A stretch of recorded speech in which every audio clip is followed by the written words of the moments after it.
warahmatullahi wabarakatuh. Waalaikumsalam warahmatullahi wabarakatuh. Apa kabarnya hari ini? Baik. Baik, alhamdulillah. Baiklah ibu-ibu, pada kesempatan hari ini saya akan mencoba memberikan materi tentang penanganan stunting, penanganan dan pencegahan stunting. Ibu-ibu, ada yang tahu apa itu stunting? Serius ibu-ibu nggak tahu stunting? Serius. Ibu-ibu bidan? Kan sering ibu bidan kasih penyuluhan di posyandu apa itu stunting? Beda gimana kalau di Kadar gimana? Kadar apa itu stunting Kadar?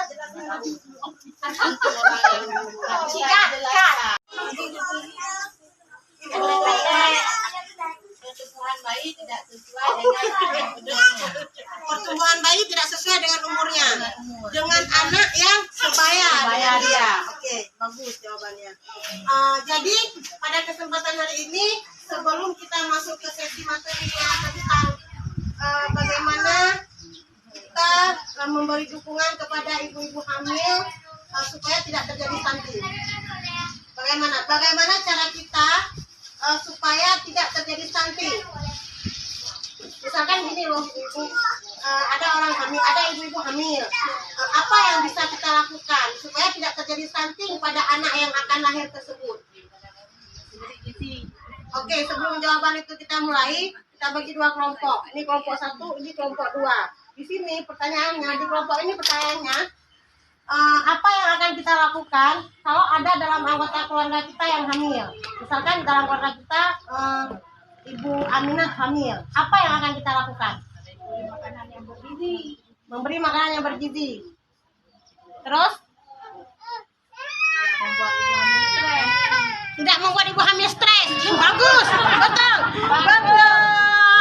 100, betul itu jawabannya. Kelompok ini, misalkan ini pertanyaannya tadi, sebagai anggota keluarga, apa yang kita lakukan terhadap si ibu hamil? Kalau di sini sebagai anggota masyarakat, kan kita bermasyarakat nih. Misalkan di posyandu bermasyarakat, di menasah bermasyarakat.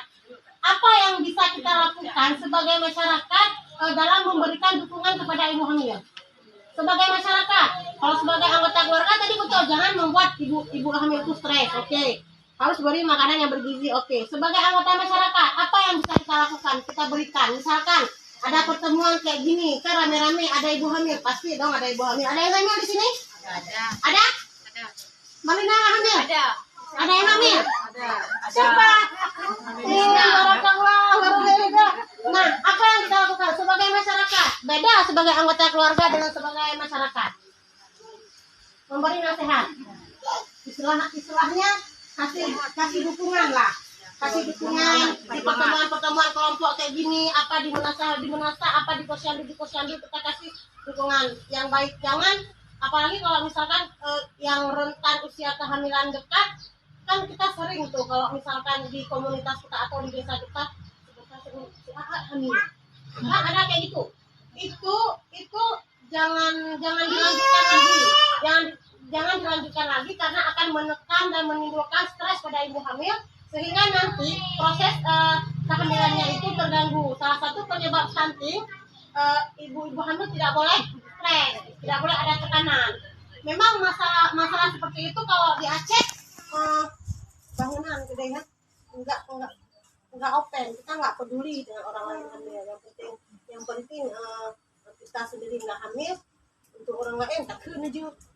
Jadi jangan biasakan lagi mengolok-olok atau menekan, memberi tekanan kepada ibu hamil. Jadi ibu hamil itu harus didukung oleh keluarganya dan juga anggota masyarakatnya. Enggak hanya di keluarganya dia mendapatkan dukungan dari suami, anaknya atau siapa, tapi dalam komunitasnya, dalam pertemuan kelompok seperti ini, jangan ada yang mengolok-olok sebentar dia hamil, atau minimal kita kasih pendapat siapa yang hamil. Bu Aminah misalkan hamil, Ibu banyak-banyak makan makanan yang bergizi ya, Ibu jangan stres ya, Ibu kalau misalkan ada orang yang cerita ini itu nggak usah didengerin ya. Jadi supaya imun ibu yang hamil ini supaya dia sehat, sehingga janin yang ada di dalam rahim dia tumbuh sehat dengan cerdas dan tidak mengalami stunting.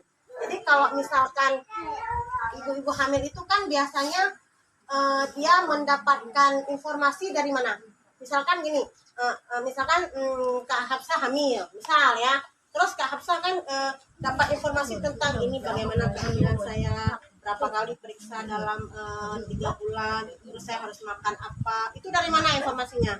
Kak Hafsah, misalkan Kakak hamil. Oke, Posyandu. Jadi sumber informasi itu dari Posyandu. Lagi yang lain? Kak Hafsah misalkan hamil. Dari keluarga sendiri. Oke, dari keluarga sendiri. Lain lagi Kak, di pertemuan-pertemuan kayak gini kan, misalkan di pertemuan dengan pendamping, pertemuan dengan ibu bidan di Posyandu.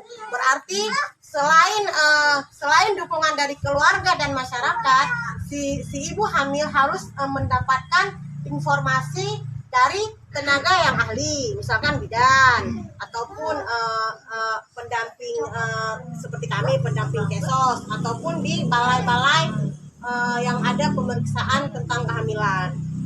Terus selanjutnya ketika kita hamil kan banyak informasi-informasi yang masuk. Orang hamil nggak boleh makan ini, orang hamil nggak boleh makan itu. Ada kan kayak gitu? Ada. Misalkan apa yang dilarang? Yang secara umum orang Aceh bilang jangan yang Posyandu. Kalau misalkan orang bidan mungkin mereka nggak ada pantang-pantangan.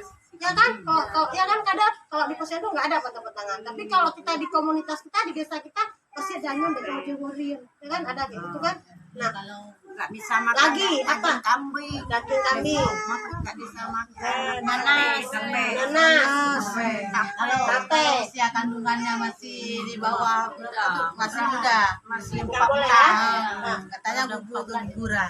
Nah, kalau seperti itu, si ibu hamil tadi, misalkan Kak Hafsah tadi, kan banyak informasi yang masuk nih. Nggak boleh makan ini, nggak boleh makan itu. Sebagai seorang ibu hamil, apa yang harus kita lakukan, Kak? Apa kita percaya aja? Enggak kan? Terus apa yang kita lakukan? Makan terus, nggak makan apa saja makan, biar sehat. Enggak. Masa makan terus? Masa bukan?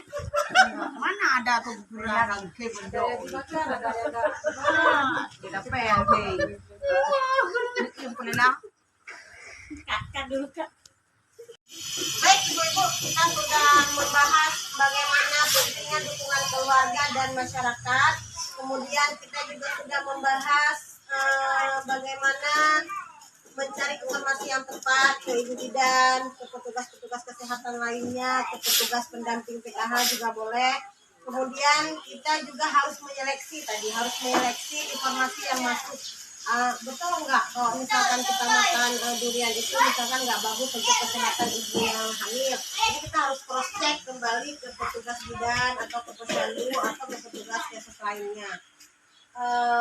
Jadi di sini disarankan kita untuk membuat janji atau komitmen. Jadi komitmen atau janji itu adalah supaya kita termotivasi untuk melakukan hal-hal seperti itu. Misalkan di anggota komunitas masyarakat kita berjanji bahwasanya kalau misalkan ada orang ibu hamil, apalagi yang hamilnya itu rapat, kita jangan menekan, kita jangan menyudutkan atau minimal jangan menggunjing. Paham kan ibu-ibu? Jadi kita berjanji pada diri kita sendiri kalau misalkan ada anggota masyarakat kita yang hamil, kita akan beri dukungan. Paham dukungannya seperti apa? Misalkan kita sarankan dia untuk makan yang bergizi, terus kita ajak dia bicara kalau ada masalah apa, ibu ada masalah apa mungkin bisa cerita sama saya, paling tidak walaupun tidak bisa kasih solusi tapi sudah ada orang yang mendengarkan, atau minimal mungkin nanti ada solusi-solusi yang bisa diberikan. Jadi kita harus saling mendukung, apalagi kalau di Aceh itu kan rentan kalau misalkan ada orang hamil 7 bulanan itu kan ceritaji dikunjungin. Kalau 7 bulanan ceritanya dikunjungin kan, rame-rame diundang, terus ada acara mendoakan. Nah itu kan bagus mendoakan itu. Berarti bentuk dukungan kita mendoakan dia supaya lancar kehamilannya sampai dengan persalin. Ya kan, ada di Aceh kayak gitu kan. Jadi itu saja yang dapat saya sampaikan pada modul 3 ini tentang pencegahan dan penanganan stunting, khususnya bagi sesi 2 tentang bagaimana memberikan dukungan kepada ibu hamil.